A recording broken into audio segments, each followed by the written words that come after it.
Recording in progress.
All right. Thank you very much. Good morning, everyone. Morning, everyone. Nice, man. Thank you for joining us again. Welcome to the release of the first quarter Business and Consumer Confidence Indices. A happy partnership between the Jamaica Chamber of Commerce and GK Capital Management Limited. Welcome to the persons joining us online. We're always happy to have you and to have your active participation and support. So, the main topic today clearly will be the release of the first quarter 2025 Business and Consumer Confidence Indices.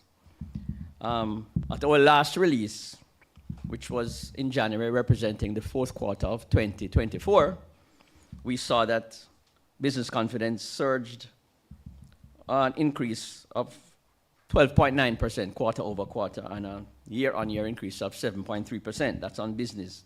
On the consumer side, quarter over quarter was about 4% up in the last quarter. But it was relatively flat year over year, 23 to 24. So we'll see what happens this quarter. Special recognition again to our sponsors, GK Capital Management Limited, and to our presenter from GK Capital, Chanel Simpson, Head of Private Wealth and Institutional Services. And of course, we also welcome Mr. Don Anderson, Executive Chairman, Markets Research Services Limited. And to our specially invited and very experienced panel today, we have Mr. Peter McConnell, Managing Director of Tradewinds Citrus, Ms. Alicia Bogues, Head of Regional Development at the CB Group, and David Cromewing, Operations Executive, GK Foods and Services, Manufacturing Division. Looking forward to the discussion on sustainability in the manufacturing sector, climate resilience, and its effect on business and consumer confidence. After the presentations, we will take questions through the chat room in the time we have.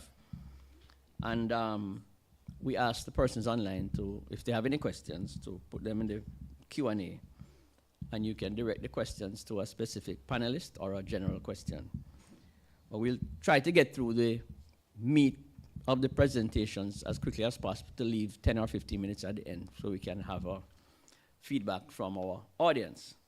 So without further ado, I'm going to ask Ms. Chanel Simpson, Head of Wealth and Institutional Services at GK Capital, to present the sponsor's remarks.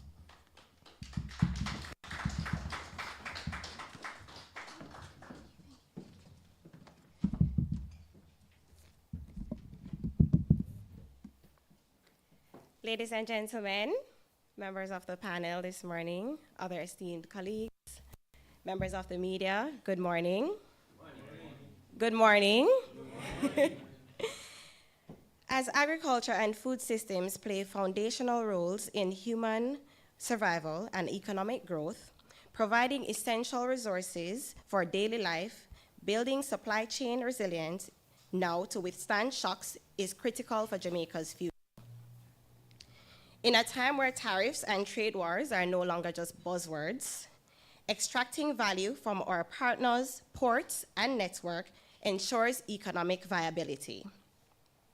Each year, with rising costs that impact not only producers but consumers, there is a growing understanding that more must be done to add longevity to the agriculture. We must make more informed choices, integrate more data and technology, and above all else, practice more sustainability in the field to ensure our next generation has something to look forward to. Recently, the government of Jamaica announced its desire to support the sector for a stronger, more food-secure Jamaica. There are talks of strengthening resilience through more climate-smart technologies, irrigation systems, as well as the aim to continue to organize around disaster preparedness. We must act now, and here is why. In last year, 2024, the agricultural sector faced compounding challenges from climate change events, economic instability, and geopolitical tensions. Rising input costs and unpredictable weather patterns tested our farmers' resilience.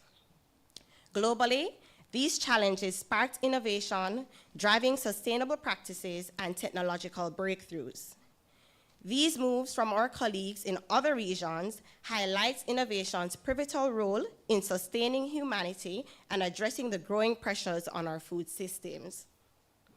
In the last Atlantic hurricane season, over 4.73 billion in losses were recorded affecting our farmers, some of whom were covered by our sister company, GK General Insurance, but others were not. It begs the question, are we doing enough to protect our farmers against environmental shocks, and what can we do before the next wave happens? Our panel of experts today will share their insights on best practices to build resilience. At GK Capital Management, our investment banking team is poised to assist companies with capital who are ready to invest in their sustainable future and build resilience now.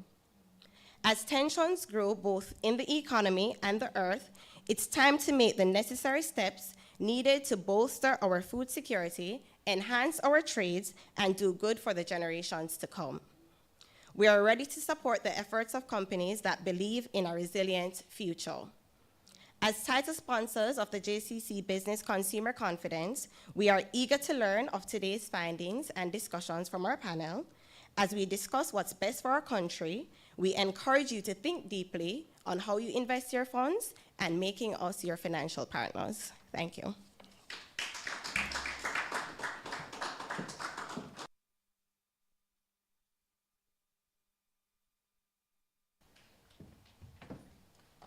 Thank you, Chanel.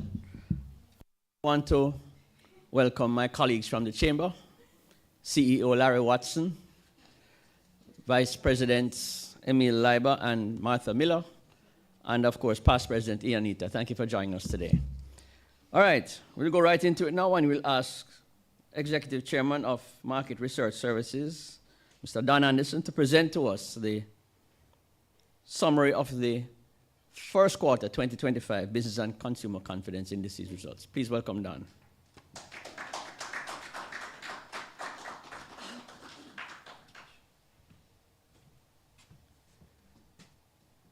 Thank you very much, Andre. Good morning, everybody. Very good to see you all. Some of you returning, some of you for the first time. Thank you very much. It is a real pleasure for us at Market Research Services Limited to be working along with the Chamber in this presentation. There's a lot of data, as Andre normally says, to unpack.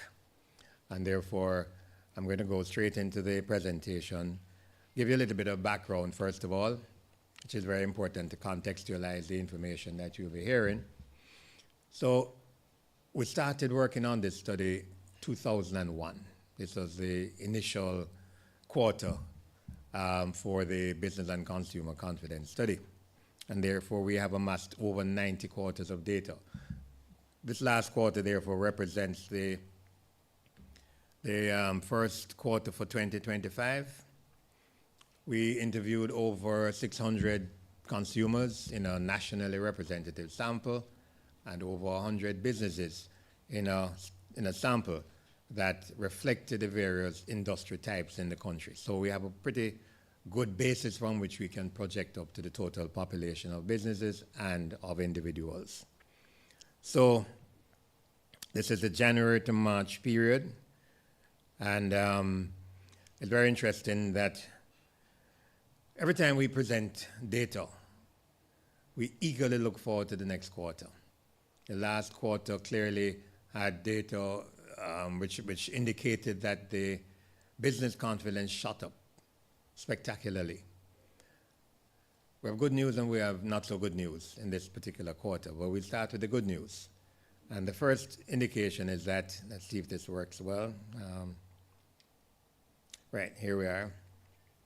So we're going to be dealing first off with the consumer confidence. Over 600 persons interviewed in a nationally representative sample, and that gave us the statistical reliability to project up to the total population.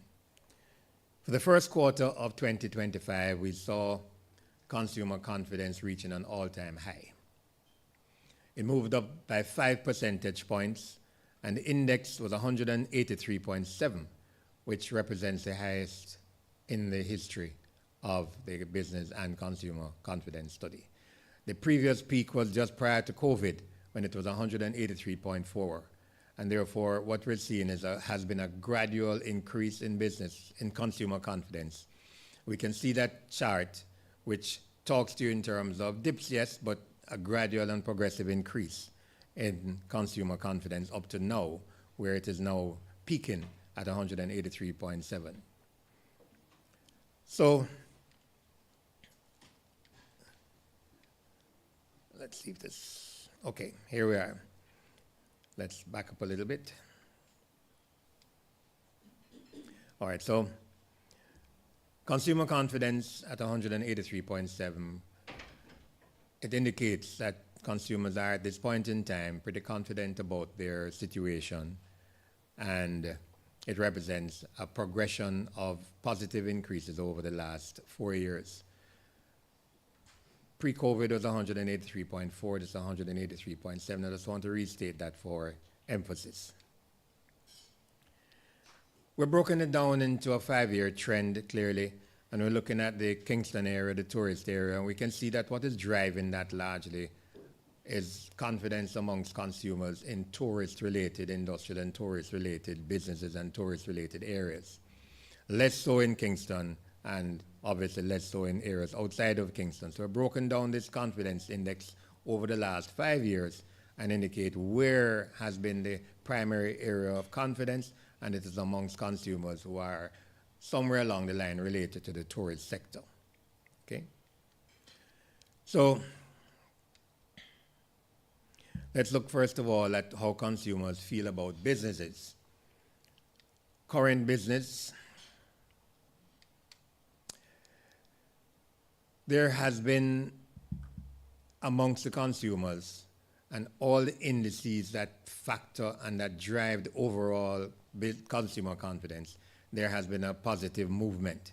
So if we look at how consumers feel about current businesses now, we can see represented by the chart or the block in the middle that in quarter 1 of 2025, 20.5% of the consumers that we interviewed said that current business conditions were good.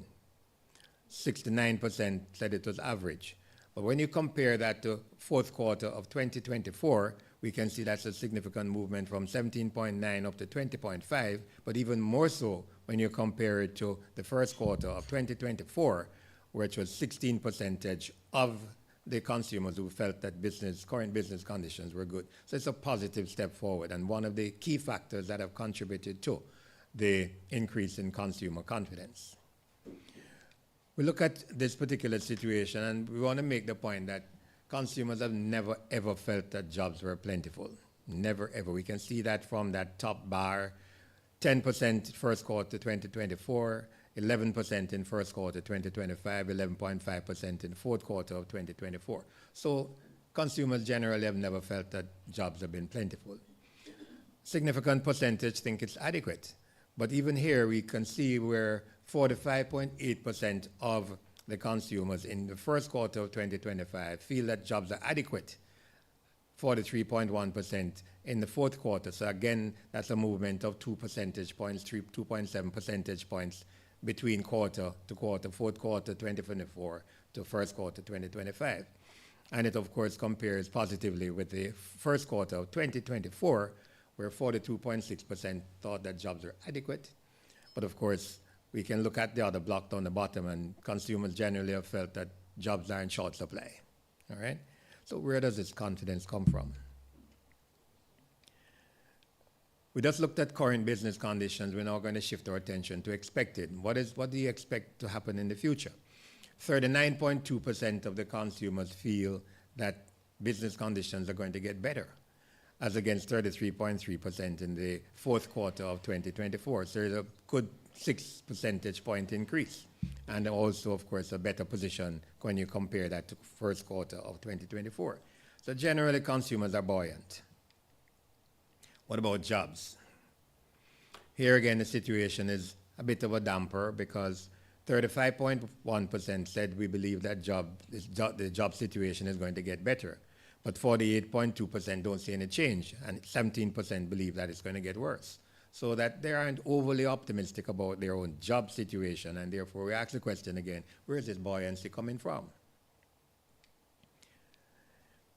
What about changes in household income? 58.9%, and this is the largest single increase. 58.9% say in the first quarter that they expect their household income to change. 59% compared to 51% in the last quarter of 2024 and 50% in the corresponding quarter, first quarter of 2024. So there's been the largest single jump. They expect their household income to increase significantly. But again, we say, well, where is this change coming from? Because they don't see jobs coming forward, they don't see jobs improving, they don't see a significant improvement in the number and supply of jobs. So where is it coming from? Well, how is this affecting purchase plans? We note that there's also been an increase, so they're going to have more income, and therefore 16.2% said they plan to purchase a home, which is more than it was in the fourth quarter of 2024, 13.2%, and also significantly more than that 14.9% in the first quarter. Not significantly more, but certainly close to 2 percentage points more. So that there is a certain amount of buoyancy, and the plan to purchase incidence is higher, particularly for homes and for vehicles. What about vacations? And the point we're discussing probably just around the table was that the lowest incidence of movement is amongst vacations, because prior to say third quarter, fourth quarter of 2024, the vacation incidence was higher. The intention to take a vacation was highest amongst the three purchase incidents. Here the situation is that 41.1%, which is a downer on the fourth quarter of 2024, say that they intend to take a vacation. It's still the largest single purchase intent, but it hasn't moved upwards in line with the improvement in consumer confidence. And it is worthy to note, even if the percentages are relatively small. So moving right along, we have a situation where some persons felt the economy was going to be better. Some people feel that the economy is going to get worse. We look first of all at those who believe the conditions are going to get better in the next 12 months. In the fourth quarter of 2024, that incidence was 31.3%. And in the first quarter, 32.4% said they believe that business conditions are going to get better. So it's a marginal improvement. What are the top reasons advocated or put forward? Consumers are just being optimistic. Again, they're not putting their optimism, their hope and expectation on anything concrete necessarily, but they believe that it's going to get better. Some consumers say the economy is showing signs of improvement. There's been some growth in some sectors, and we drill that down, and we know that tourism is the one that they've identified, basically. Entrepreneurship is on the rise. Investors are showing interest. And fifthly, more new businesses coming. I want to pause and interject. When we drill down and we looked at the data in terms of age and socioeconomic profiles and demographic units, so to speak, we're finding that there's a growing incidence of entrepreneurship. And therefore, people aren't necessarily relying upon the state to create jobs or businesses to create jobs. The people are now actually going out and identifying businesses that they can go into. And therefore, there is a noticeable increase in the incidence of entrepreneurship, which is feeding into this confidence. Very important factor to note. But we have, happily, fewer persons who believe the economy is going to get worse. 29.1% in the fourth quarter of 2024 believed the economy was going to get worse, and that number dipped to 27.4%. So it corresponds with a growing confidence of consumers at this point in time, as reflected in the first quarter of 2025. So what are the reasons why people believe the economy is going to get worse? Bear in mind that fewer persons in this first quarter believe the economy is going to get worse than in the fourth quarter of 2024. Well, the first thing they point, and these are all verbatim, unsolicited responses. So what we do, we ask, well, why do you say the economy is going to get worse? And we leave it open-ended. People volunteer their comments and we trapped it, put them into categories, and here's what is being reflected. Government not doing enough. Lack of employment. Well, people are saying jobs are not plentiful. Some people are saying jobs are scarce. Lack of employment. Increase in crime. Increase in crime, you may ask, because the information is that crime is down, murders are down. Consumers are saying that's one of the problems why we believe. But remember, this is sectored into those who believe that the economy is going to get worse. This is not the overall pattern, but this is those who say the situation is going to get worse. Crime is a factor.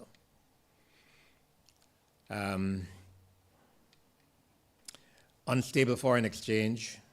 And fifthly, businesses struggling to keep up.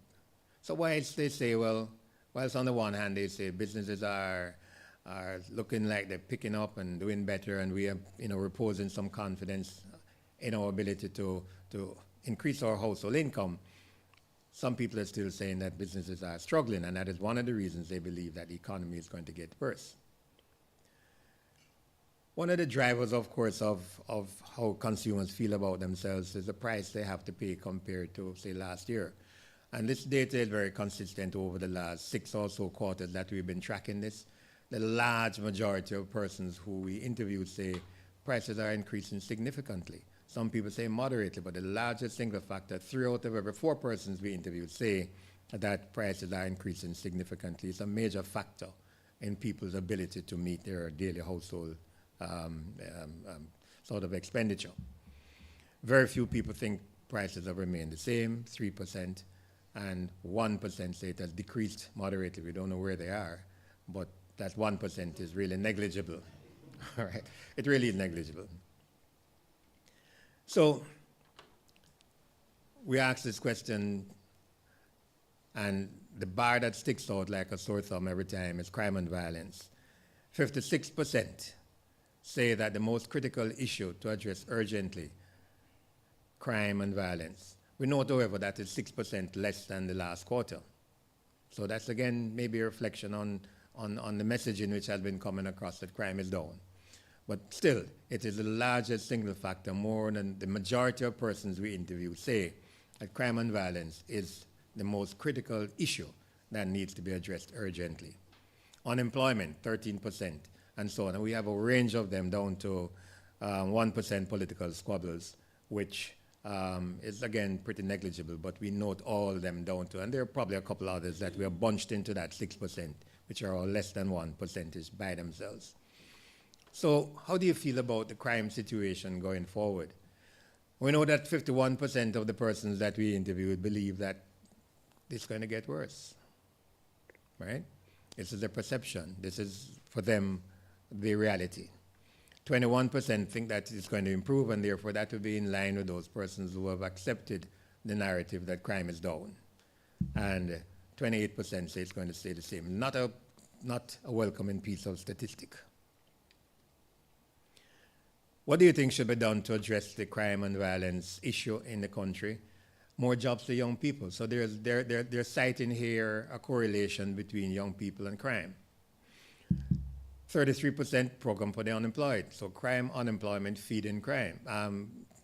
Jobs, unavailability of jobs, and particularly for the young persons are two of the key factors they believe that should be addressed in order to effect a reduction in the level of crime. Better paying jobs for youths. So the youths are featuring very much in their perception as to what could, in fact, ease this problem of criminality. Better policing, clamp down on corruption, more stringent penalties and fines for crimes, bring back capital punishment. All of those, of course, add to more than 100% because people are able to give us more than one answer. So there's a multiple response question, and therefore it adds back to more than 100. So this prioritizes the kinds of solutions that they have advocated. We can look at the changes, which are all pretty negligible, but those are the factors that have been pretty consistent over the last couple of quarters that we have looked at it. We've asked persons about certain sectors, the police, small business, government, health services, roadways, etc. which sector you think will improve in the next, in the next 12 months? And we can look at the key one here, the education sector. And I think this is pretty consistent because we noted it's down by 1 percentage point over the last quarter. It was the predominant factor. It was the largest incidence of mentions. Here again, it is the same thing. 42% believe that the sector that will improve really in the next 12 months is the education sector, 42%, followed by the small business sector, 36%, and the power supply, electricity system, 35%. So that tells you really where people expect changes to take place positively, and we kind of rank them and compare them quarter to quarter. Education sector, small business sector, and the electricity supply, power supply situation. What are you going to rely upon? There's hardly any change in this. Mobile devices, this is where everybody is going. Use of mobile devices, whether tablets, smartphones, online banking, of course, is becoming more and more a factor in consumers' life, in the public life. Online shopping, of course, and we can see exactly where people are focusing and the kinds of things that people will be relying upon more and more in the future. Hardly any change over the last couple of quarters.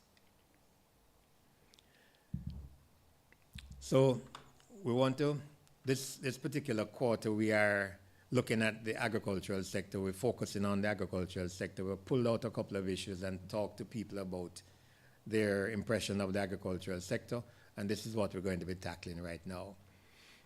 A little less than half of the public believe that current agricultural practices have a positive impact on climate change. This is from the consumer's perspective, and we will see what the businesses feel, which I should mention right up front is not in line with this. Just under a third of the public believe that current agricultural practices have no impact on climate change, whereas just over a quarter believe that the current agricultural practices have a negative impact on climate change. So people did respond to us about climate change, and we have their perspective here. The largest single factor is that 42% of the consumers who believe that current agricultural practices have a positive impact on climate change, but 26% believe it has a negative impact, differential of 16% positive. How ready are Jamaican farmers to adopt environmentally sustainable practices? The largest single factor is that 44% who says they believe that they're somewhat equipped, and that 8% who believe they're very well equipped. And therefore, we want to bunch them together. And so the majority believe that somewhere along the line, Jamaican farmers are, in fact, ready and can adopt environmentally sustainable practices. So that's the largest factor. But we look at that 34% who said they're not really equipped. I mean, to some extent they are, but 14% who are definitely saying we don't believe that they are equipped at all. So this is a positive where more people think that Jamaican farmers are ready to adopt environmentally sustainable practices. But are you willing to pay higher prices for produce made using environmentally friendly practices? 47% said no, not surprisingly, because already they're saying, you know, we're burdened by high prices generally. And almost everybody says prices have gone up over the last year. And therefore, 47% of the people that we interviewed, of that 630 persons thereabouts, said we're not prepared to pay higher for produce made using environmentally friendly practices. But 34% said yes. So there is an opportunity, there is an option, there is an opportunity. 19% said maybe. So with good marketing, they could be convinced. But the largest single factor here is almost half of the persons we interviewed who say, no, we're not prepared to pay higher prices for produce made using environmentally friendly practices. So that 34% who said, yeah, we would be willing to pay more, we asked them, why would you be willing to pay more? Because we want to drill down into what kind of messaging could be used to impact their whole purchase decisions. 49% said, we believe these products would be healthier and would be better. 12% simply said it would be better for the environment. 10% said we need and we will benefit from these products. It is worth the value you get. You know, sometimes you get counterintuitive answers. Cost of living is always rising. So they say, well, you know, okay, cost of living is going to rise, but I'll be prepared to pay for the increased cost of getting environmentally friendly products. And these are the key reasons. The most important one is that persons are convinced that they will be getting better products when farmers use environmentally sound practices. But we also look at the other side. Almost half, 47% of the public are not willing to pay more for produce made using environment. Why? Prices are already too high. So, well, you know, we're already burdened by high prices. Why should we pay more for environmentally friendly products? 28% said we can't afford it. And those are the two largest single factors, simply a question of their ability to pay. So, do you believe that sufficient efforts are being made to support farmers to adopt environmentally friendly practices? 20% said yes, but 45% said no. So again, we need to, and again, counterbalance that against the data that we had just now, that there's a third of the persons we interviewed are prepared to buy products that are made through these practices that are environmentally friendly. 20% don't believe, however, 20% believe that sufficient efforts are being made, but 45% do not believe that sufficient efforts are being made to support farmers in this regard. So again, there's an opportunity because there is a willingness to buy. Okay, it's only a third at the moment in compared to 40% who say they aren't prepared to buy. But there's an opportunity, there's a window which is being opened for, again, support for farmers to use environmentally friendly practices. Would you like to learn about farming and agriculture as a potential? We have kind of grown up over the last 30 years believing that there is a kind of resistance, a kind of, sentiment against going into agriculture. This is counter to that because a significant percentage of the persons we interviewed, 66% to be exact, say they have varying degrees of interest in learning about farming and agriculture as a potential business career opportunity. This is a pretty important, interesting piece of data. The rest aren't interested, 33%, but 66%. Two out of every three persons we interviewed said that, I'd be keen to learn more about farming or agriculture as a potential business or career opportunity. So again, there's another window opening and we can see the pathway going to driving agriculture as a career, as a business opportunity. We look at remittances, a very important piece of data. Every time I make this presentation, just to contextualize why we're looking at this, is that up to about 2011, remember we started to do this study from 2001. Every quarter, I think we probably missed about 200, maybe just about 2 quarters because of reasons unforeseen circumstances. So we're about 90 quarters of data, but around about 2011 to thereabout, we were looking at some data which we couldn't quite understand. The purchase intent was way outside the remit of a person's ability based on what we were seeing. And therefore, the wisdom of the chamber decided, let's look at remittances. So we've been tracking this from 2012. And that has been revealing because what it has shown is that remittances play a very, very important part in shoring up the livelihood of a significant percentage of Jamaicans. So we can see from 2012 up to 2020, COVID, that over a third of all Jamaican households received remittances. Since COVID, again, obvious reasons, that has fallen. In the last quarter, the first quarter, the only data we have, which is stacking up against 2024, that fell to 27 percentage points. If that holds, then we'll have a fall in remittance inflows, or not inflows so much as the incidence of persons receiving remittances. So it's worthy of note because it means that there's been greater pressure on the disposable dollar amongst persons earning money in Jamaica. That's basically what this says. So it's very interesting to watch this pattern. Clearly, we get a lot of the money we get from the more established economies of the world, the United States and Canada, in that order. And therefore, when COVID hit, it impacted the ability of Jamaicans to send money to Jamaica. And that was really the key factor for that reduction in the inflows by demographics. But we're not talking about the actual dollar value of the remittances, although Bank of Jamaica has confirmed that there has been a fall in the incidence of remittances coming in. So let's just sum up what we learned from the consumer confidence study. That consumer confidence has risen by 5 percentage points from 175 in the fourth quarter of 2024 up to 183.7. That's the index in the first quarter of 2025, a 5%. Strong confidence in the tourism sector pushes index to a record high. What are the key factors influencing that?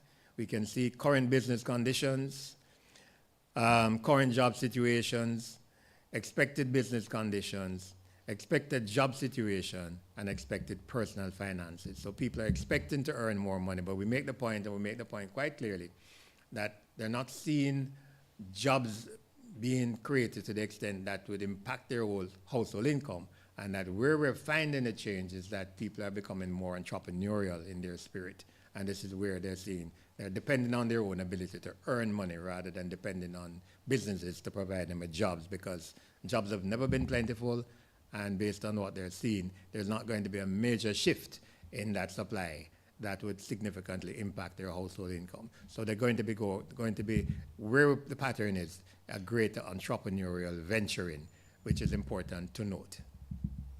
And that has impacted the purchase intent up this quarter, and that is the second consecutive quarter of positive change in consumer confidence. All right?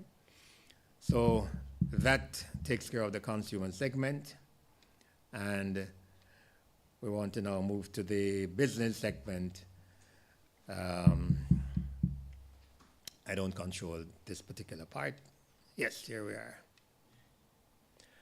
What has happened in business? Now remember that when I stood at this particular platform in the January reporting on the fourth quarter of 2024, there was an amazing positive change in business confidence. It shot up by 12 percentage points.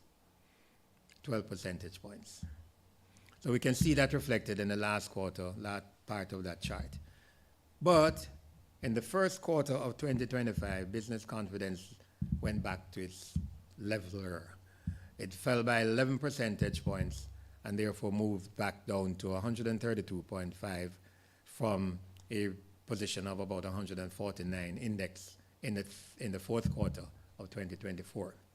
So it has come back. Now we were speculating in January period when we reported on the significant increase that there was a whole heap of hype surrounding that Christmas period, that a number of things that had taken place that had pushed business confidence up by 12 percentage points, and we were anxious to see what this first quarter data would show. First quarter data has shown that that confidence is down by 11 percentage points, so it is back almost to what it was pre the fourth quarter of 2024. So that's more like the pattern, the trend has been more in line with 132, 133, 134, and therefore, if you wish, that fourth quarter is an outlier. It went up to 149% thereabouts. It has fallen back, and we're going to see what are the drivers of this kind of negative change. So here we see the trend in business confidence.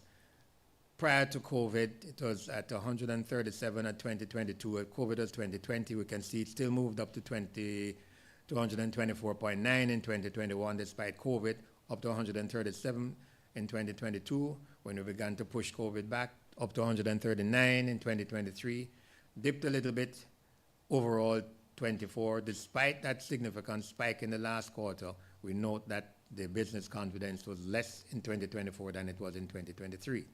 We need to take note of that. I know that there's a lot that's been said about that 12 percentage point increase in the last quarter, but we need to counterbalance that and, in a way, contextualize it. When we look at the fourth quarter of 12 percentage point increase, that still did not push the business confidence be above the 2023 period. It, in fact, fell by a percentage, 1 percentage point. First quarter 2025, business confidence has fallen back to 132.5. And we don't know what the next 3 quarters are going to look like. We're now currently in the field, conducting interviews, getting information from the business sector as to how they currently feel about their businesses. But the drivers, the real drivers of business confidence, we're going to look at, and we're going to see that in every one of the indices, every one of them that contributes to the overall, there has been a decline.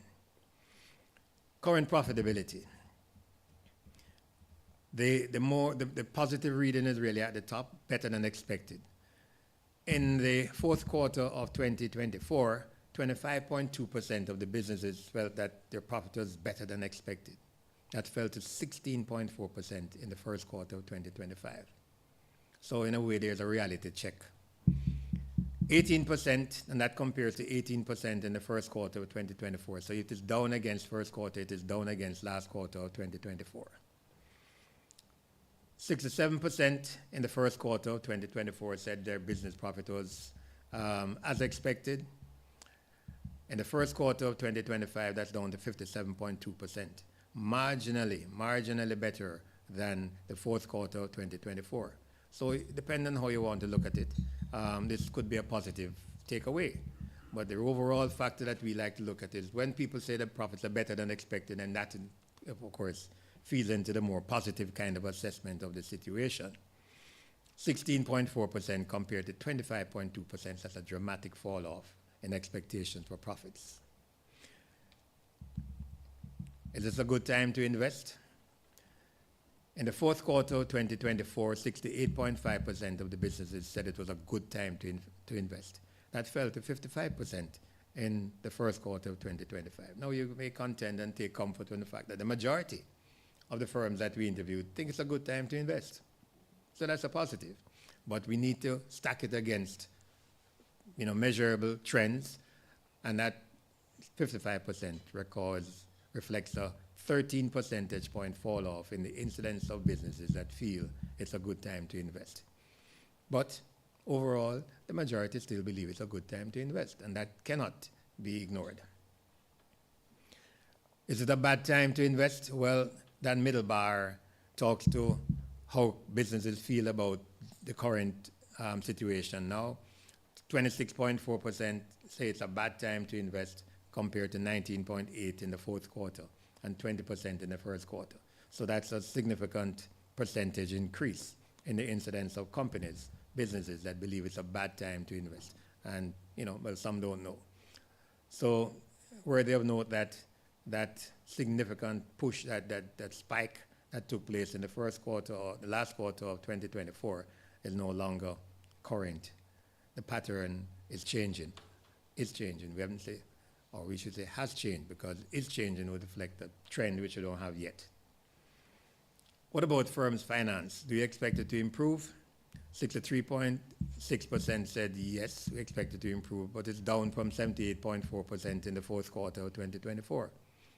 And obviously substantially down on the 71.7% in the first quarter of 2024. So again, this is not a thing that we need to be happy about. Businesses are not as buoyant, as positive as they were in the period during any of the quarters in 2024 at the moment. So do you expect your profits to improve? 60.7% said yes, compared to 75.7% in the fourth quarter. And again, this is something that worthy of note. So that businesses are kind of depressed in their thinking right now. But when we say that, we need to note that it's still a very strong positive in terms of the number of businesses that feel the situation will improve. It is just less than it was before, but it is still a strong positive. What about the economy? The top bar represents those businesses that believe the economy is going to get better, and that is down to 40% in the first quarter of 2025 compared to 50% in the fourth quarter of 2024. So whatever the wins are, and one very important factor that has taken place between then and now, of course, is the taking of office of the new President of the United States. What impact? We don't have a direct correlation to measure it, but the sort of argument and anecdotal evidence is that perhaps this is a factor that is driving this kind of sentiment. The economy, 40% they believe the economy is going to get better, which is not a bad number, but it does pale in comparison to that 50% a quarter before. So this is first quarter reflecting upon all that has taken place globally. during January, February, and March.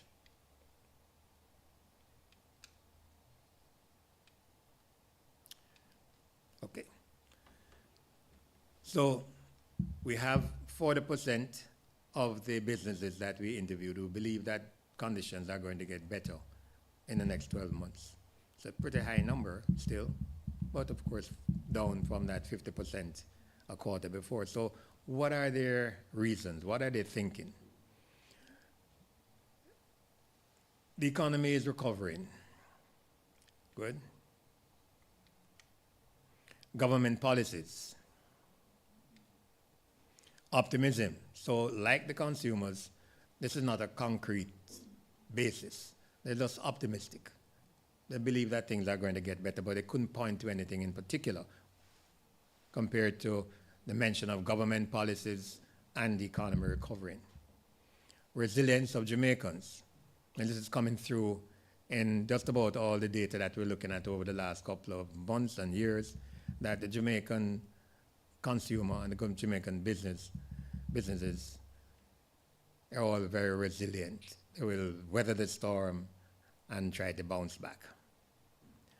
That came up very heavily when we looked at when we sort of made these presentations during COVID, where despite all the challenges that were being faced, businesses were saying, boy, Jamaicans are resilient. We're going to bounce back. It's going to take us a while. We don't know how long, but we're going to bounce back.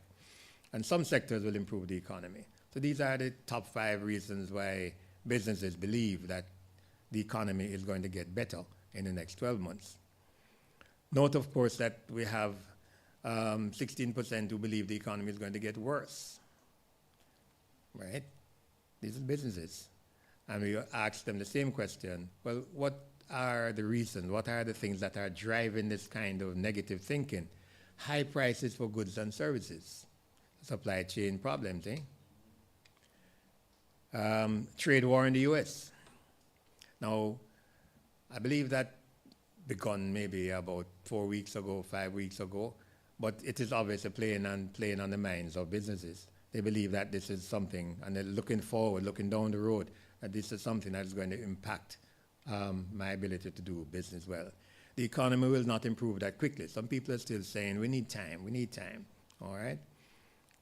Unstable foreign exchange, and fifthly, recent USA election results tie that to trade war in the US. So these are 2 factors, and people are saying, this is again the verbatim comments from businesses. We said, how do you feel about the economy? 12%, 16% said it's going to get worse. Why do you say it's going to get worse? We trap those verbatim comments, and here we put them in categories. High prices, trade war, economy will not improve that quickly, unstable foreign exchange, and the recent USA election mentioned. Despite that, there are a number of companies that plan to increase capital investment.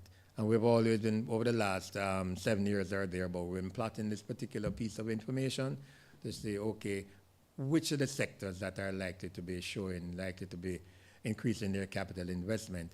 And we can see right now, very importantly, and probably just coincidentally, 71.4% is agriculture. Agriculture is the theme of our presentation today. 71.4% said we intend, of the farming and agriculture sector, says we intend to increase capital investment. And followed by that 65%, which is manufacturing, happily, 54% construction and installation, transportation, storage, and communication. We can see those the sectors that say they intend to increase capital investment, primarily agriculture. And agriculture has been pretty strong throughout, 64%, 60%, 71.4%. So it is appropriate that we're talking about agriculture primarily today, or singled out agriculture as a sector to focus more attention on. So we asked businesses, what are the factors that are impacting your decisions to undertake business expansion?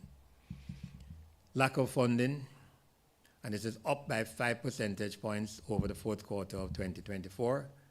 High interest rates, cost of foreign exchange, high input costs, shortage of qualified skilled labor, lack of revenue, cash flow. We can see those factors that are impacting.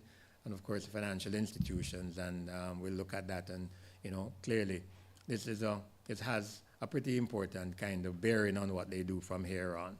And we can see the changes over the period, but what are the key factors that are impacting decisions? Lack of funding, access to finance, high interest rates related, cost of foreign exchange related, high input costs, is all related to money, largely.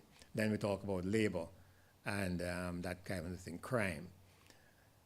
Crime plays a big factor in other areas, and when we look at this particular chart now, we say, well, what is the most critical issue to address urgently?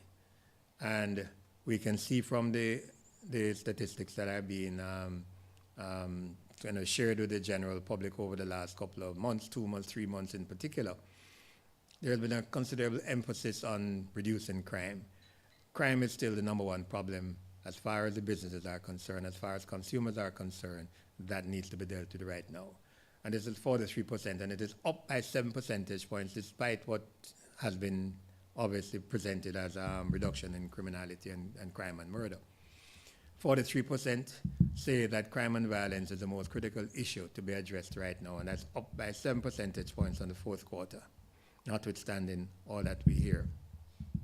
Stabilizing the dollar, corruption and favoritism, unemployment, inflation, and we can see exactly what are the sorts of policies that need to be implemented to be able to address the critical issues that are facing the country right now.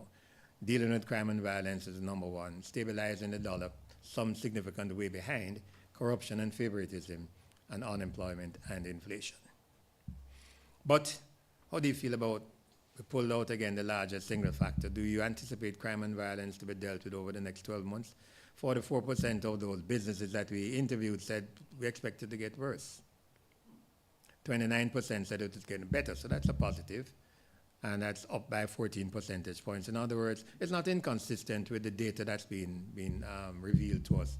29% say they expect the situation to get better, and that's up by 14 percentage points over the previous period. So there is a greater comfort level, but clearly not satisfactory by any means, because it is still the number one factor that is plaguing both consumers and businesses.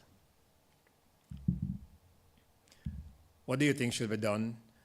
Businesses take a different perspective to some extent in terms of what they see as the solutions to this big elephant in the room. 36% said better policing. 19% said more jobs for young people, not dissimilar to what the consumers are saying. More stringent penalties and fines for crime. Clamp down on corruption. Programs on the unemployed. We can see a mix of things which are not totally unrelated to what consumers feel should be done to address the crime and violence issue. So here it is, and I'm sure it should be shared with the policymakers, or should be, so that they can take a look at what they're doing and to see whether this is in line with what people expecting to be done, which is an important factor. One should listen to the people. So a question that we put fairly recently is, what sectors do you think will improve over the next 12 months? And the extreme confidence is to my right. I'm not quite sure what you're seeing over there, but the green bars talk to you in terms of where they expect things to get better. And the power supply electricity system, 32%. Small business sector, again, pretty much up there, 31%. The roadways, 20%, a lot of work being done. Police, 19%, they expect improvements, 19%. And therefore, we can see exactly what are the things that people are looking forward to as positive indicators of change within the society. Power supply, small business sector, roadways, the police, education sector, government, better water supply, public transport, and health. All right? So, again, businesses are moving very, very apace, so to speak, towards greater adaptation and use of technology in improving their business operations. So we asked them, what are the technology areas of interest are you embarking on? Are you going to be embracing to improve your business operation? Social media advertising, new customized software, electronic payment solutions, new hardware, virtual security systems, and again, these have hardly changed quarter to quarter. Social media advertising is very important. 46%, and we can see that that has gone up by 6 percentage points over the last quarter. And therefore, you can take a look at, these are the key factors. Solar is down to all the way down to 1%. Training of staff, and 16% are not going to do anything because they're already investing in technology. And 6% do not intend to invest. So there are a couple of naysayers and businesses that aren't technology keen. But here are the factors that they say they will be leaning on in terms of improving their business operations with regard to technology. So, very much like we did for the consumers, we asked a few questions on agricultural practices and the impact of agricultural practices on climate change. 16% of businesses believe that current agricultural practices have a positive impact on climate change. The consumers, remember, didn't really think so. 11% of businesses believe that current agricultural practices have no impact on climate change, and therefore there's a greater positive impact here than amongst the businesses. But almost half of the businesses believe that current agricultural practices have a negative impact on climate change, and therefore, to a large extent, you have a body of persons from the consumer level and from the business sector that believe that what is being done now in terms of agriculture has a negative impact on climate change. Again, 30%, almost a third, didn't know, didn't have enough information on which to base a position.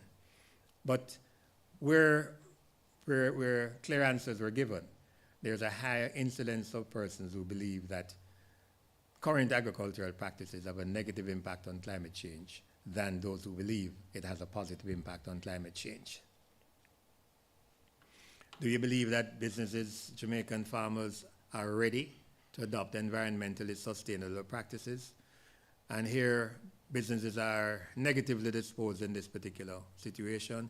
56% don't believe that they're really equipped, and 13% said they're not at all equipped. So 70% are really not embracing this notion that businesses, Jamaican farmers, are ready to adopt environmental sustainable practices for their farming. Do you think there's any sponsorship or support program which is focused on local farming and agriculture? 64% said no. And we believe that this is an opportunity. All right, we believe this is an opportunity. 64%. 13% said yes, there's sponsorship program for local agriculture and farming. 23% said no, and therefore the large majority don't believe that there are any programs that are tailored or targeted to supporting agriculture using environmentally friendly means.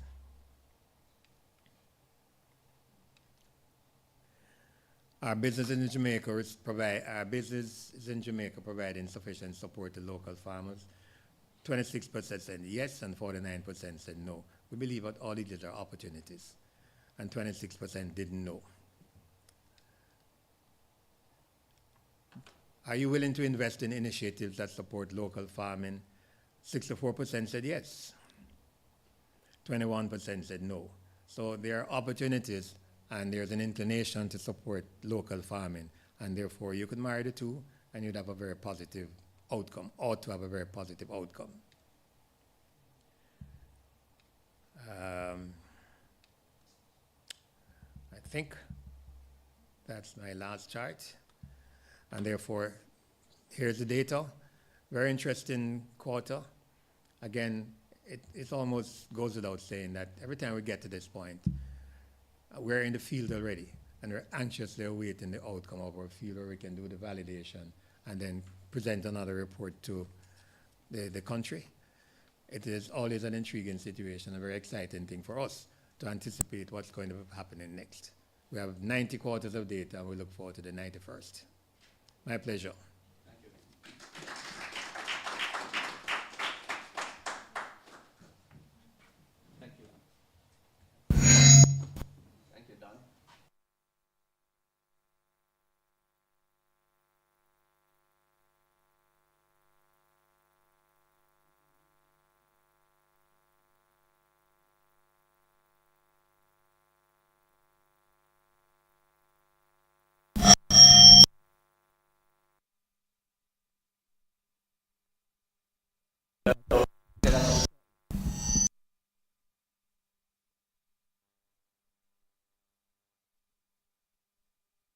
some consumers' opinions on the effects of climate change. Could you show that now, please?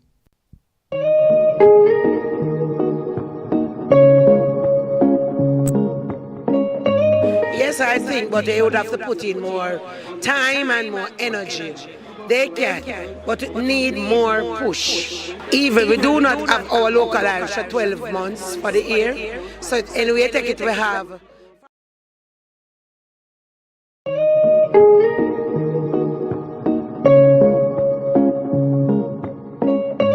Yes, I think, but they would have to put in more time and more energy. They can, but it need more push. Even we do not have our local Irish for 12 months for the year, so anyway, take it we have foreign of a chip in. So if our Jamaican farmer is going to continually supply with, they would have to put in more energy, put in some more time. And we think we need more people to come up. But what we see with our farmer them, if you see them put in a crop and them come up and them buy one carrot, them buy one this, nobody else, everybody want to go foreign. Nobody don't want to stay here to continue, to make it roll. Yes, we can, because we can do feasibility studies in order to get that kind of results. And the more you try, the more you get, and nothing try, nothing done. So if we try and try our best, we'll get good results. Yes, I think Jamaican farmers can supply despite climate change, because in between the 23 years I've been doing breakfast, I survive on Jamaican stuff. Yam, banana, callaloo, cabbage, everything. So I know how to rotate, I know how to buy my breadfruit and roast and do them things there. My sweet potato, my Irish, my dasheen, everything.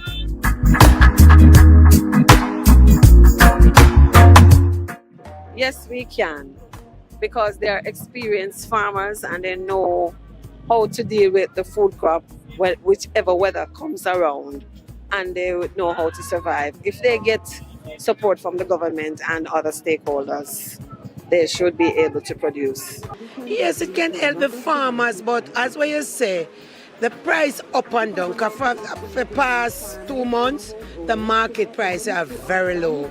We have cabbage $100, $70, tomatoes at $50, scallion $200, $150, sweet pepper $200, onion $200. So the price for the past 2-3 months now is very good. No. The problem is the international market, as I said. We import fertilizers, we import pesticides, we import insecticides, and I think that if we produce our own fertilizers, our own insecticides, I think the prices can go down. But right now, it's going to continue to go up. I guess people always suggested them to get extra dam. Say the country need extra dam. So I think the Prime Minister himself really focused on that, because he live in Jamaica too, don't it? And he must eat Jamaican products. Well, every day new technology is developed.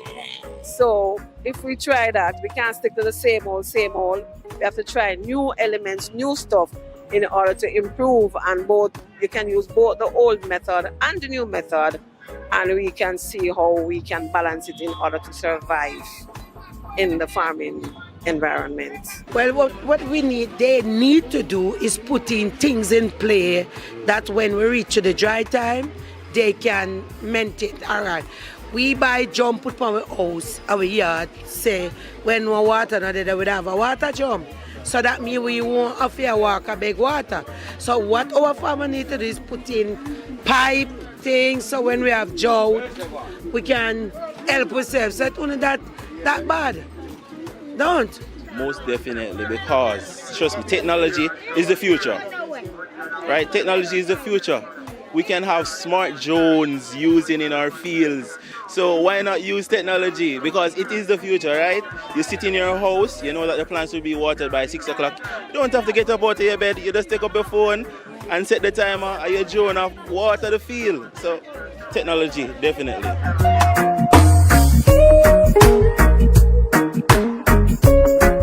I think them support overseas to come one of the time when we there town sell. Them say price smart have things cheaper than we. Me have a place me that do the order and them they stop from me because like them would call down here me I sell Irish $200. Price me of Irish I sell like 180, 150. But we get support. I think so if we put in enough work. Because when you put in the work, you're going to get results. And that's how I am reaching local businesses. You know, I am a farmer, DG Fresh Fruits, and I farm bananas and cabbages, and I supply to, you know, other outlets, you know, to try and reach them. And I'm just a young man, so if others put their hands together, I'm sure that we can, you know, knock out the international competition. I think they should do more, but me, professionally, me always support them. I always support them. People who raise chicken at them home, I support them. They should do more because sometimes there are preferences and sometimes I don't think they want to share the profit or share the market itself. And we should be our brother's keeper in times like these. Thank you very much. I'm going to ask our panelists to join me. Mr. Anderson, please join me. Neil, Peter, Alicia, please join me on the platform here. Thank you very much. Very interesting. Very interesting indeed. All right. Just general question first to the panelists here, the three panelists. Based on what you saw in the results, with consumer confidence soaring and business confidence sort of flattening out and declining, as a business person, I start with the lady, Alicia. What is this your experience? Does that is the survey of the consumers and businesses, is that in keeping with what you're experiencing in your business? Well, from a consumer perspective, that was a little startling. But as Don shared, it definitely is a testament to a big entrepreneurial push in the island. We had some preliminary discussion. We were talking about so many different new jobs emerging that we don't really capture or consider true income earners for the household, but they really are. I mean, this wave of digital earning and influencers and people who rely on, maybe it's a new way to get remittance through online versus, you know, the traditional pass-through of monies. From a business confidence level, it's not surprising what's happening with our neighbors in North America. They're shooting from the hip. There's a lot of uncertainty. It's difficult to plan, as well as, you know, interest rates haven't really come down, and so there's a tightness in the market, especially with our small to medium-sized businesses. They just have a struggle with accessing capital, and you can't really grow without access to funds. So. Okay, thank you for that. David, same question. Have the results of the business and consumer confidence indices reflected what you're experiencing in your business? Yeah, I think the consumer index definitely reflects what we've been seeing. Some of the data is a bit surprising, as Alicia said, but also, you know, that non-traditional income is really, I think, part of that influence that's happening where people are not relying on maybe traditional methods of earning, and they're having supplemental earning as well. So definitely seeing that, also seeing, you know, in our consumption, what Don said about people saying that they're, over 70% of people are saying that things have gotten more expensive. And you definitely see that in businesses owned by Grace Kennedy, such as Hilo, where the spend per purchase is being factored and influenced by that. Thank you very much. Peter, same question. What are you seeing? So I align fully with the sentiments from the business sector. I think Don was spot on with the feedback from the business sector. I'm aligned with that. I am surprised of the very high confidence in consumer spending. And I actually have a different suggestion. One of the suggestions was the entrepreneurs, but I am concerned that could be, not saying it is, that it could be a reflection of the underground economy. And why I say that is that when we enjoyed the post-COVID boom, and your chart showed that the business sector in 22 and 23 was off the charts. We experienced that in our business, and talking to my distribution partners and others, one of the sentiments, one of the explanations was not just the pent-up spending power, but that the underground market was shattered because of supply chain. The underground market wasn't getting their normal supply. So a lot of that gain in the formal sector was because the goods and services were being sold through the formal channels. This is worrying to me that maybe their underground economy is taking back its place.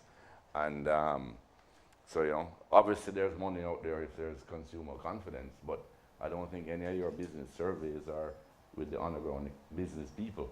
So that, to me, that's one of the explanations of the imbalance between why is the business sector not as confident as a consumer. And I think it's because you're not interviewing some of the business sector that's supplying those consumers. And don't really know. Right. Very interesting. Thank you for that. It really is an anomaly in this case. Very surprising. But with job prospects being what they are, we have a low unemployment level. And probably the low unemployment level is because those who you seek to employ are not applying for the jobs. So those who are applying are underqualified or not meeting your standards, which again would point to the fact that people don't want to have a boss anymore. They want to be the boss. So they're working for themselves. Because with no clear evidence of a decline right now in consumer confidence, it must mean something. Still earning, could be, like you said, the underground economy, but we don't know that. But using the statistical information that we have, it would appear that persons who would normally be employed in the sectors of the economy are working in those sectors now for supplying goods and services to the sector rather than being a supplier, rather than being employed in that sector. So it points to a lot of things. But one question that I really would want to get the... We're probably looking for one factor that is driving this consumer. It's not one. It may not be one, because there's a marginal increase in the expectation for jobs, you know. There's a marginal increase, and that is one factor. But you're right. There's no question that, even anecdotally, even when we do our debriefing, there are people saying that, boy, what is driving this? You know, people are trying to get into things that can earn them some money, so they're having 2 jobs and 3 jobs, you know? And this is what is feeding that entrepreneurial thing. But there is a marginal increase in job expectation, which is, again, one of the factors that I think we should think about, and which is probably driving this, this increased consumer confidence. Right. All right. Thank you. Certainly, prices are a factor, input costs. What steps have you taken, or would you suggest, Alicia first, in diversifying your suppliers to reduce the dependency on a single source for raw materials? So at CB Group, obviously, we have a number of divisions. We're first and foremost a poultry company, but we pride ourselves on being more than that. And a lot of the agricultural inputs in terms of imports will be predicated on hatching eggs and grains. There are maybe 3 large grain growers in the world, Brazil being the largest exporter, the US in Midwest being second. Traditionally, I would argue both companies get from the US Midwest largely because of the size of ships and scheduling, the reliability of getting the grains. So you're not just working with just-in-time supply and you know, raw material. Brazil, their boats are too big. So do we look and try to diversify from there? Absolutely, but there are also some conditions that we just can't change. Hatching eggs, you know, there's a big discussion globally now about highly pathogenic avian influenza, which is a big deal. So we are looking at different areas to source eggs, as well as putting a breeder operation on the ground so we have more control. But again, majority of the eggs come from the US, but before it would largely be Georgia. Now we have to say, okay, work with your supplier, put down a flock in Texas, put down a flock elsewhere, so you can diversify the geography and risk mitigation for disease.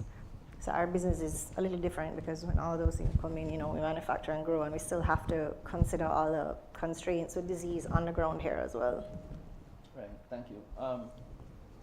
Mr. Cromwell, same question, except that I know you of your supply and you have problems with inconsistencies in that regard. How do you diversify your supply of raw materials? Well, two sides. So we do have certain raw materials that we have to import. A lot of our packaging, for example, we use a lot of glass for things like bottles, jars, bottles for our tropical rhythms juices, jars for our jerk seasoning. So from that aspect, we try to buy from multiple sources, from Asia, from the Middle East, from Central and South America. So we can pull from multiple sources as we need. On the farming side, locally, we have spread our footprint in terms of where we have contract farmers. So I think there are only 2 parishes, which is St. Andrew and Hanover, that we don't have contract farmers. So we are spreading our risk across the country. So if the east has a weather event, for example, we can shift to the west and vice versa. So that's how we are managing it. And also what we grow where, whereas there are certain areas where Scotch bonnet is growing better, for example. We're getting better yields in those areas. So it's really identifying those factors and utilizing them. Okay, Peter, same question. The supply inputs. How do you diversify to sort of reduce the dependence on regional or a single source of raw materials? Well, our mandate in our purchasing department is to ensure that we have at least 2 good suppliers of any one ingredient. And if you can get more than that, fine. But we, at Tradewinds, we're really a farming operation that's become a manufacturer and of brands. And we try to backward integrate as much as possible for stabilizing our supply chain. And like blowing our own bottles is something we've started to do. Not all of our bottles, but we invested in that, so we have a little more stability there in packaging supply. On the farming side, the citrus industry has been badly devastated by disease. So unfortunately, we no longer have a network of farmers to buy citrus from. But now that we've gone into the dairy business, we have quite a network of small and medium dairy farmers that we buy from. And the goal is to try and expand that and encourage more farmers to get into producing milk for us. Okay, thank you. So that statistic that showed 71% of the persons in the agricultural sector looking to invest certainly is true in your case, in the fact that you're going more into cattle now, et cetera, et cetera. You believe that is the way to go in terms of diversifying your... Absolutely. I mean, we have been at Tradewinds, we've been a monocrop, which is citrus, for decades.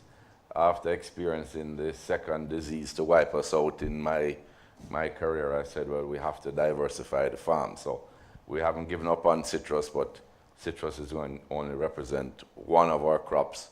We've diversified in pineapples. We've diversified into dairy production. But I don't know if I'm going to digress here, but I think the person that captured everything properly was Munchon's market, that vendor. I think she summed it up nicely in that she supports Jamaican farmers, but little import have to run because they're not consistent. And I don't know if that's going to be a further question, but I have a lot to say about that. Well, that is the next question, sir, but I'll give it to Mr. Cromwell first. What is required really to facilitate effective import substitution? How can local production and imports sort of peacefully coexist? How do we do that? Well, I think for local production, there are three core things.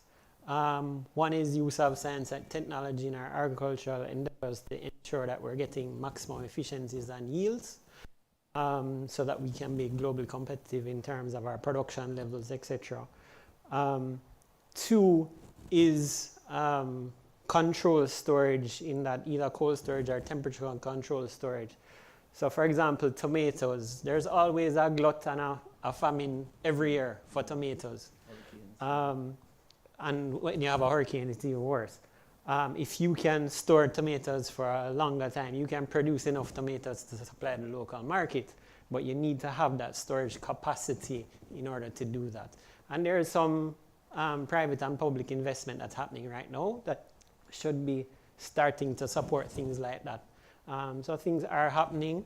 Maybe it needs to happen a little bit faster, but it is happening. Okay. Alicia, a similar question in that, I mean, diversification is key. How much of your business is supply of feed, for example, something like that? Are you doing that internally, any of that internally, or are you still relying on outside inputs too? So years ago, decided in order to truly be successful, we had to become vertically integrated. So we manufacture animal feeds and sell not only through our integration, but also to small farmers across the island as well as regionally. And that has been a big game changer, especially in COVID, because animals still had to eat. Exactly.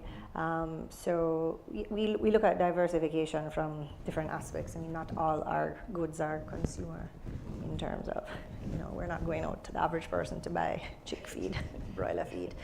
But yeah, for sure. As I said, we started our flagship as a poultry company. We're now the largest producer of pigs in Jamaica, as well as table eggs. So definitely looking at other opportunities. Okay.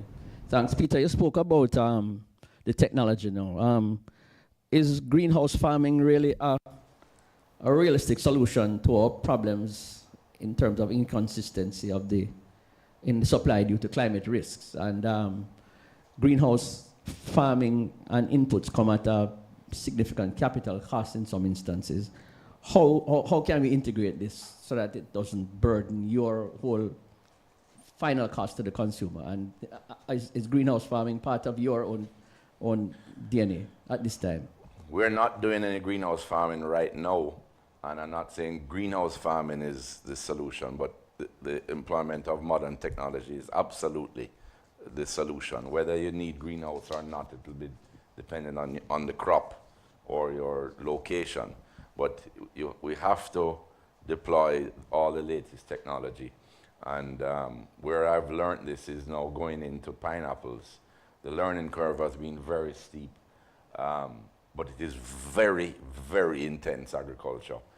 The prices have been very good and very encouraging. And what it is now, the goal that we now have, which we're not there yet, but we can be there, is to have pineapples available 52 weeks of the year. That requires investment in technology, and I think is, another year or two we will achieve that, where every week you go into the store, you're going to find our pineapples.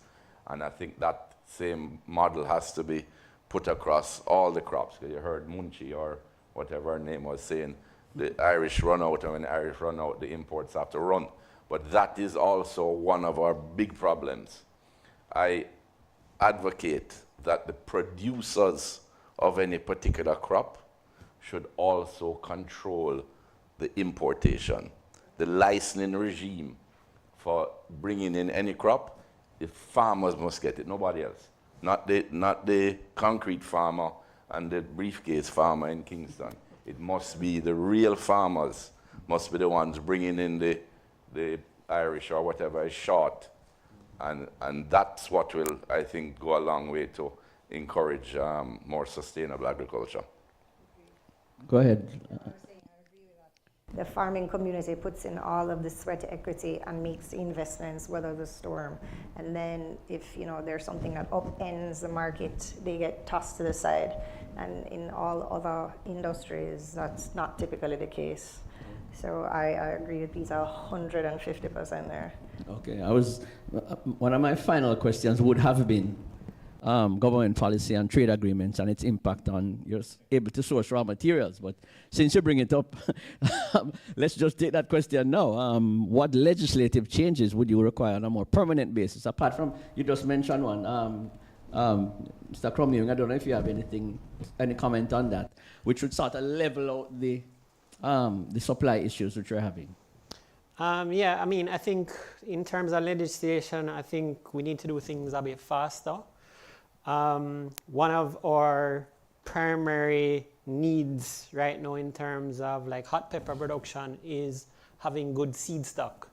And a lot of times challenges of finding, well, we'll find where we can get good seed stock from, but then getting that through the approval process can take too long where you missed an entire crop because you can't get in those seeds. So that whole process needs to be sped up if we plan to be competitive. Okay, that is a clear statement that our bureaucratic business process needs to sort of improve and help us to be more just in time. Let's talk about workforce now. The development of the sector is, we rely heavily, more heavily now on technology for greater efficiency, but we still need the labor. What can you do, or what are you doing to sort of encourage the participation of others who have their own entrepreneurial ambitions? In your particular industry, Alicia, I know everybody who works for you probably have a chicken farm at home too. So how do you encourage and enable and maintain the workforce? Peter was talking about one of his employees who's left and become quite successful and boasting about it. So what I mean, given the whole drive for efficiency, to combat climate change, to utilize technology, there's a human element that still has to be there. And I mean, the agricultural sector, the tourism sector are large employers in this country. What do you have to do to keep them? Well, internally, obviously, we just have to continually train and expose them to practices outside of Jamaica. I think too often we consider agriculture as just this rudimentary backyard thing and don't really look at it as agro-business. We recently launched our air chill processing facility at Hill Run, St. Catherine, and it was a real game changer to even the young person because they saw agriculture in a new way. And they don't feel like they just need to aspire to be a doctor and a lawyer anymore. They can look at different jobs that work within this industry. We hire quite a few veterinarians. That's not an easy skill to train for or find nowadays. So, how do we combat that? Working closely with government, deepening public-private partnership. We work closely with CASE, creating scholarship opportunities and internship opportunities, just again, to really expose people and train them. The truth is, you can't know if you like something or have an interest if you're not exposed to it. And that's something that we really try to do, give people the opportunity to see agriculture and bring sustainability to life in our operations in hope that we can recruit them and entice them to see this as a true viable career path. Okay, Peter, same question. How do you keep your workforce happy? Well, pay them well, profit share, constant training. But we're also using drones now too, so we employing drone operators, which is quite exciting for them. But I think an area that is often overlooked is tractor drivers. And I've spoken to Dintil Technical School, which is right next door to us, and I told the principal, I said, you need a tractor driving course, and we will hire them all. And it's when you buy a $80,000 or $100,000 piece of equipment, a tractor with enclosed air control and a spray system, you can't put an uneducated, untrained driver in there. It's like a pilot. Mm-hmm. I need a pilot. Mm-hmm. So I say, let's can change the word. Don't call it tractor driver. Call it, I don't know what, tractor pilot, agricultural pilot. But we need to make it more sexy. But we need anybody that says they can't get a job in Jamaica, they don't want one, or they're not putting themselves through the exposure to be trained, because we're constantly looking for skilled people. Right. Mr. Cromwell, your question again, similar. Do you supply any of the raw materials to potential suppliers, young farmers who might need seeds or whatever it is, just to get that start, to encourage them to continue to, progress in the ecosystem? Yes, so one of the things that we've started this year is supplying seed stock to the farmers, and that's because for multiple reasons, but one of the major reasons is in order for the farmers to get the yield that we need them to get so they can provide us the produce at the price that we need it to be competitive, because 93% of everything that Grace AgroProcess produces is exported. So we have to be globally competitive with our pricing. So that's one of the key things. Another thing that we are actually just starting this week is utilizing organic waste from our factories to produce organic fertilizers and insecticides. And we'll be providing those at minimal cost to the farmer network as well. So that also has benefit for an environment in that it's an organic product, as well as reutilizing waste that we would have normally dumped. So it has multiple advantages. Okay. The other question, in this climate risk environment that we work in, supply, consistency of supply. You know that at some point, just in time is where we need to go, but at some point you have to have some inventory, which you can lean on when there's a disaster, whether it is drought, hurricane, whatever. But that comes at a cost. How you balance that, Alicia? Because you can't have 25% of the country's, or 3 months of the country's meat supply sitting frozen, not in cold storage at these energy costs. So where's the balance? Because I know, it is inevitable that this year we're going to have the same issues we've always had, which is drought, and in another 2 or 3 months, the other side of the coin. And you want to be able to reduce our dependence on emergency imports, for that matter. So how do we do that and maintain efficiency, keeping the prices, as people mentioned in the survey, that investing in climate-related support for agriculture is fine, but we're not paying for it. So how do you strike that balance? It's something that we have to assess weekly, because again, in livestock, you can't tell the animals to stop growing and stop eating, and it takes at least 2-3 months to really sort of turn in poultry. And let's not even talk about pigs, that's another 9-10 months. So it's not so simple, there's a lot of planning involved. As it relates from just the import of the grain, we are increasing our storage, in silos and what have you, so we can hold more raw material to be able to make the feeds that are required across the island, and hope that we can hold enough inventory to satisfy the market, especially when you see spikes in tourism and demand through food service, that we have the ability to actually service the market, but also through our livestock support teams on our Newport Mill sides to treat and teach the farmers so they too can increase their yields and contribute. So the reliance is not only on us. A lot of people don't actually understand, but the small farmers in Jamaica actually have a larger market share than CB. Right. And in some instances JB, so they're a very, very important player.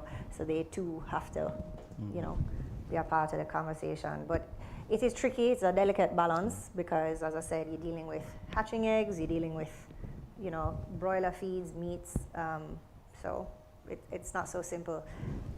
We unfortunately can't bottle and put down for 6-7 months. Business continuity planning, Peter, same question, because you have to strike that balance.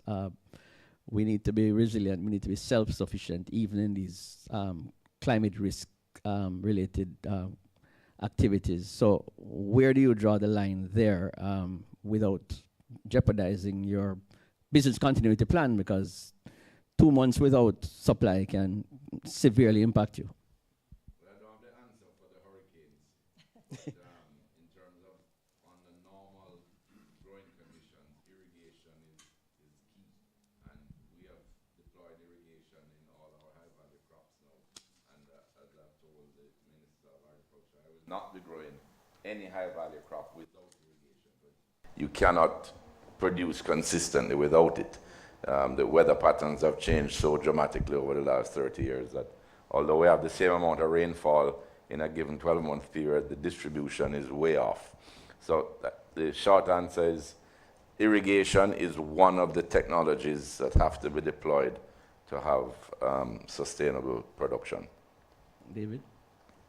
Yeah, I agree with Peter completely in terms of irrigation. One of the things that we've been working on as well is crop timing. We're in working with Met Office and people like Mona Geoinformatics, looking at weather patterns and seeing where those weather patterns change. In 2022, we worked on a project with the scallion farmers, scallion being the main ingredient in jerk seasoning.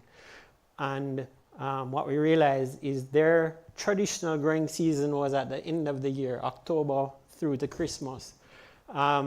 But the areas where scallion was growing, they were having heavy rains at that period, which was unusual. When we looked at the weather patterns, we realized that the weather patterns they used to experience in that period now occurred in January through March.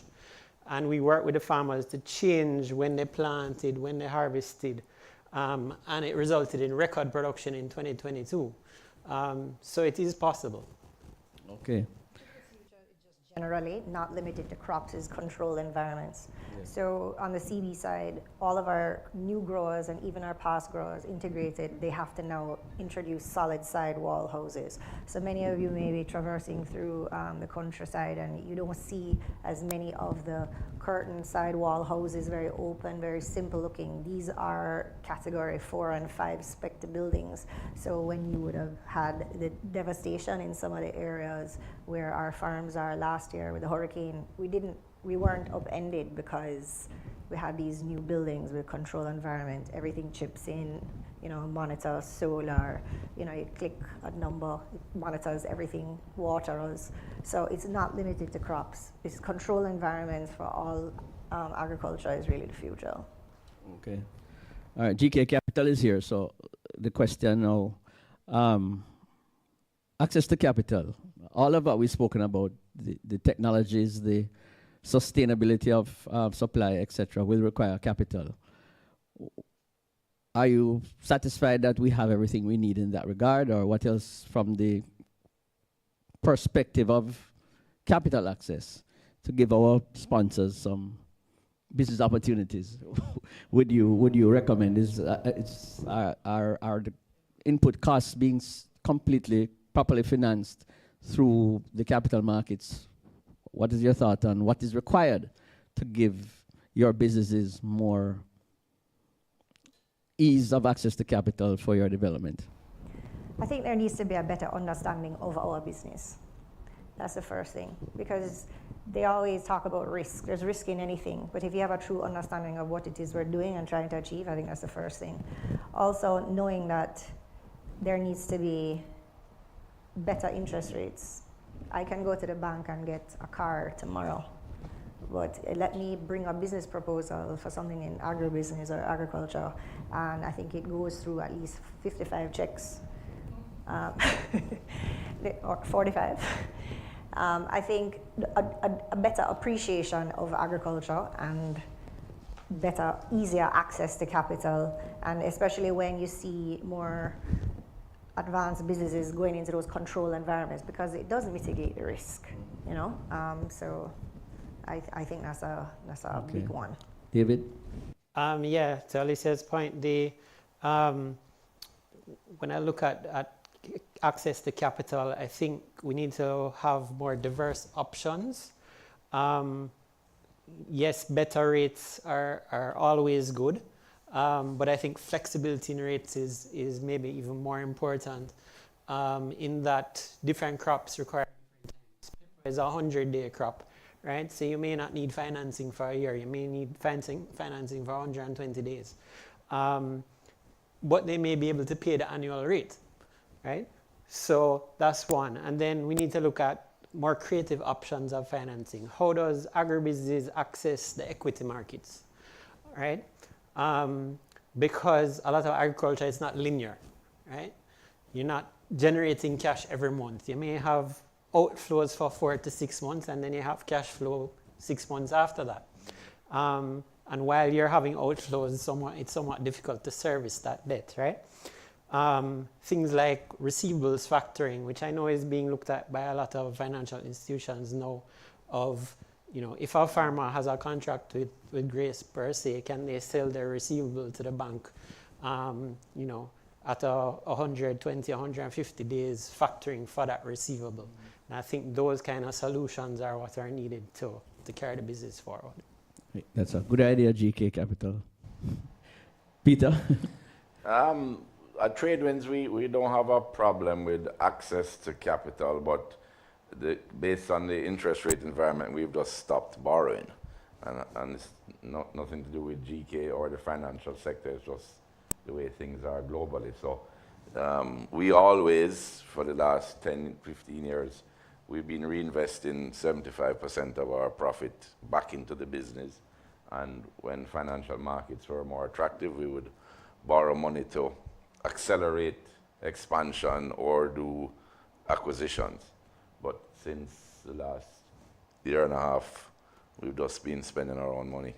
Okay, thank you for that. All right, the done survey showed clearly that both on the business and the consumer side, the elephant in the room continues to be security. We have risks. We're speaking here today about climate risk, and we're talking about business risk, supply chain risk, security.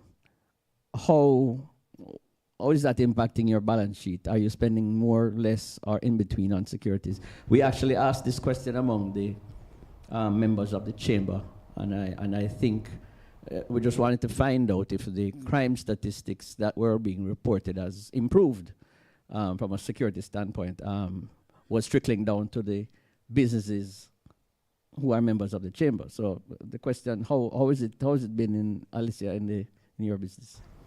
Well, it actually made a note earlier to ask Don about that crime statistic, because is it speaking to crime as in petty theft as well, robbery, or just murder?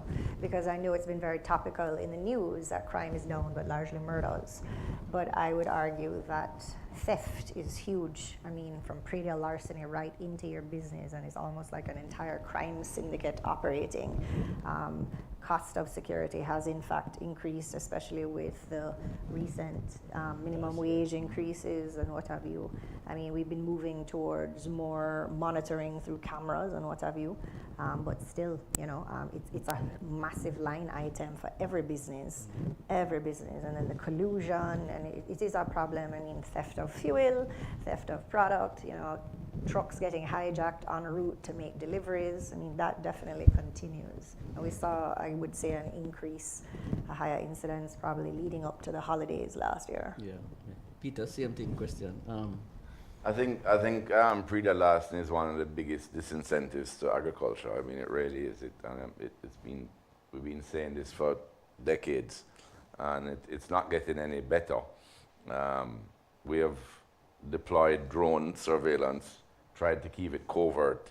It only lasted about a month or less until everybody knew we were using drones. And I'll tell you a story now.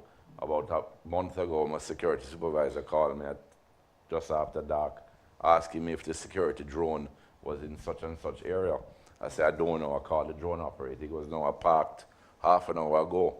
It turned out that the thieves were using drones to monitor our security. Wow. That's the level we've gone to. Yeah.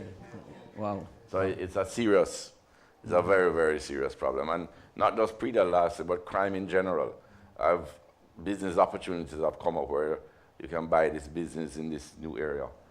And I say, boy, I'm not really going to go expose myself to extortion in a town that I've never been in.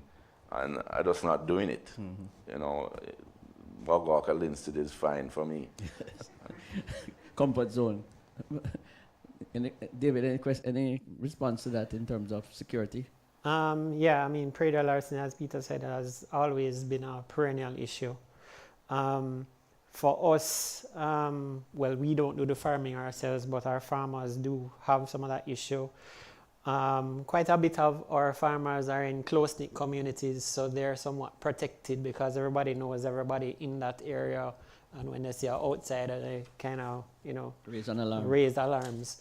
But there is definitely a fact to that. And, there has been a shortage of Scotch bonnet over the last year.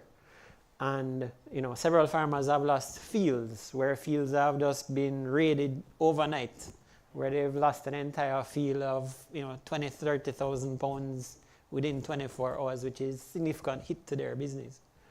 Right. All right. When you lose your crop to a hurricane, it hurts. Mm. But when you lose your crop to a thief, it is so demotivating. More so than being flooded out or blown over with breeze. Especially if there's an internal collusion. Yeah. All right. We're getting close to wrap-up time. So two more questions really.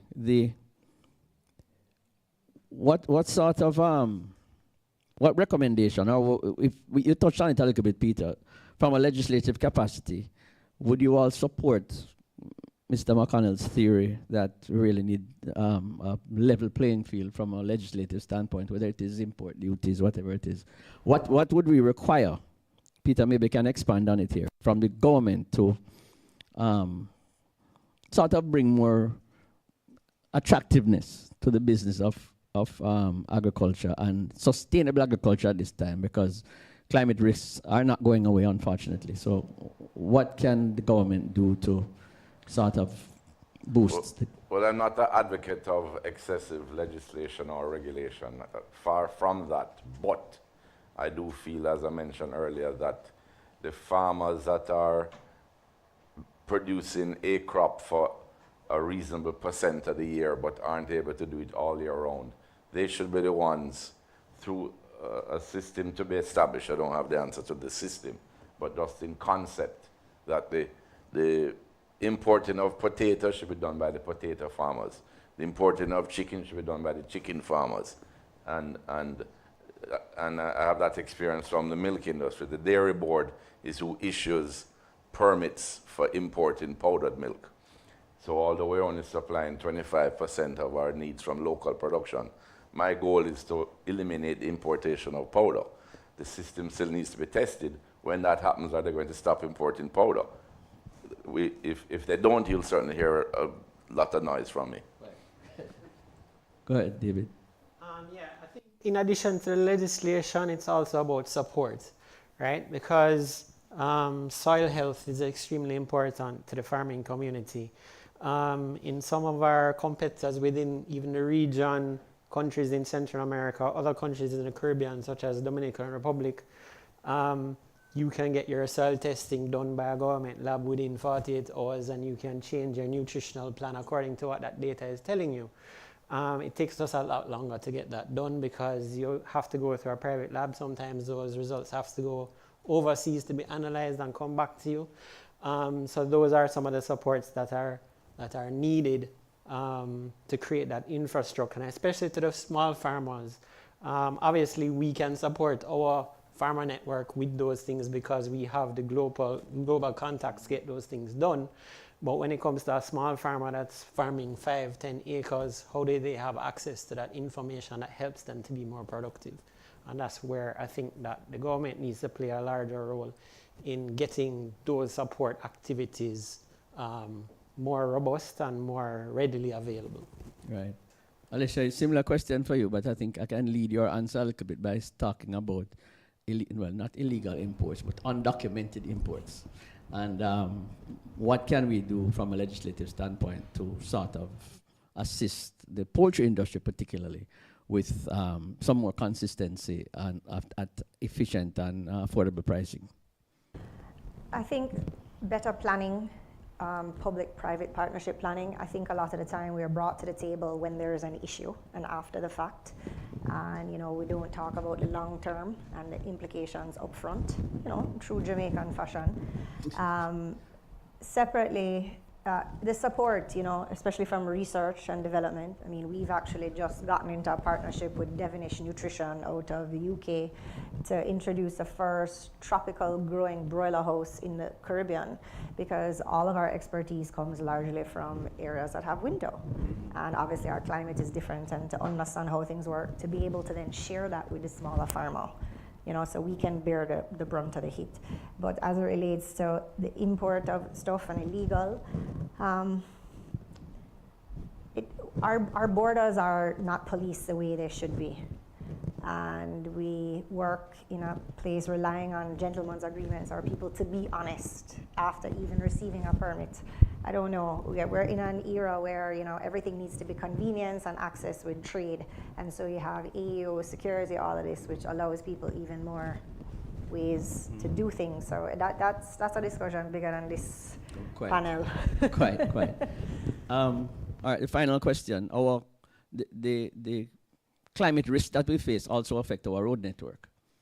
A lot of capital has been spent on improving our road distribution networks. You can't have a warehouse in central, west, and east, so you have to transport goods. How has the road networks, development of the road networks, affected you first, Peter, in terms of the getting goods to the consumer?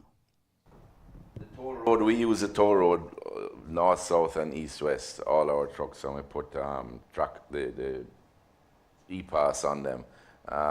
Yes, that's a very big cost, but both time from delivery time has cut down and wear and tear on the trucks has cut down. So I think that's a very big improvement to distribution in the country.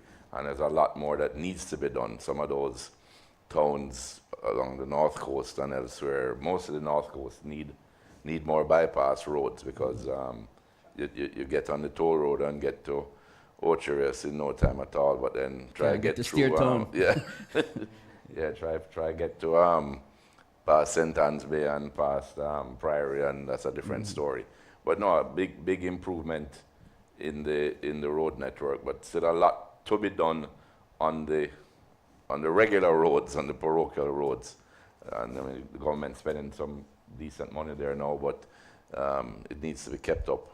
Maintenance. David?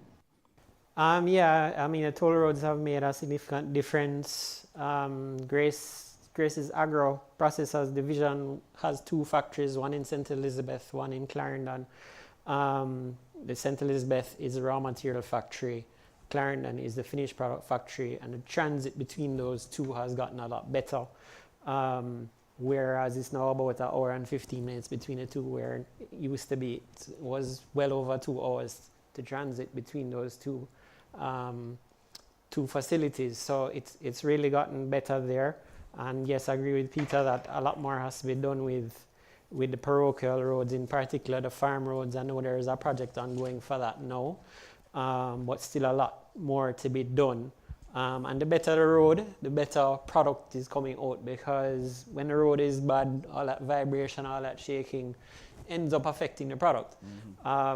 So it's all interlinked. Okay. Building supply chain resilience. Alicia, your comment on your distribution network, given the extent of the road work that has been done, any benefits so far? Oh, absolutely. I echo these gentlemen's statements. I mean, there's been significant improvement, but there's a far way to go, especially in the urban areas and areas that aren't traditionally urban. But the traffic, though, I don't know how we combat the traffic, because even with those improvements and, traversing from one area to the next might be shorter here, and then you spend 2 hours and you miss a delivery window. So the traffic, I don't know how we deal with the traffic around town, especially in the major cities. It's really affecting distribution, especially when you're transporting baby chicks or live animals. Yes, that's a problem. All right, I think we've had a very robust discussion, and this topic is so important to the future of manufacturing and agriculture in particular that we could spend even more time on it, but we have to get back to work.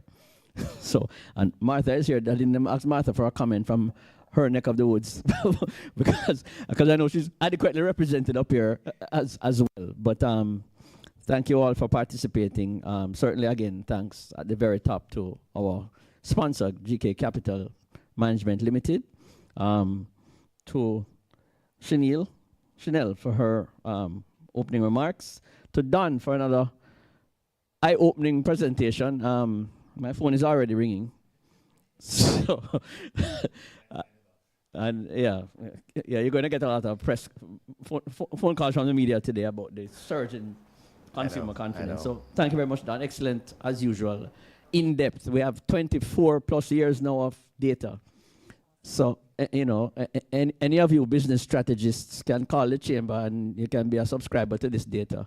And I'm sure Larry will soon start to apply some AI predictive tools to the 24 years of data, which will give us some more tools to assist Don in verifying and authenticating his projections. To David Neil Cromwing, Operating Executive, GK Foods and Services Manufacturing Division. It was very important that we have somebody from manufacturing in GK here representing, because you guys are on the ground as one of our sponsors, and you have subject matter experts on the ground. So I'm very happy that you're able to make it. Mr. Mack, my pleasure having you here, sir. I think you really added a lot of valuable information, and I hope that the businesses and entrepreneurs out there listen to all three of these panelists and took word from them on how you need to manage your own businesses going forward with the supply chain challenges ahead. Alicia, same to you. Thank you for being here. I know you're not one who likes to sit down in traffic, so so thank you all. Thank you to the Courtly for the kind accommodation, and we wish you all a very productive day. Enjoy the Easter week, and see you shortly in the next quarter. Don, all the best. Thank you very much, everyone. Have a good day.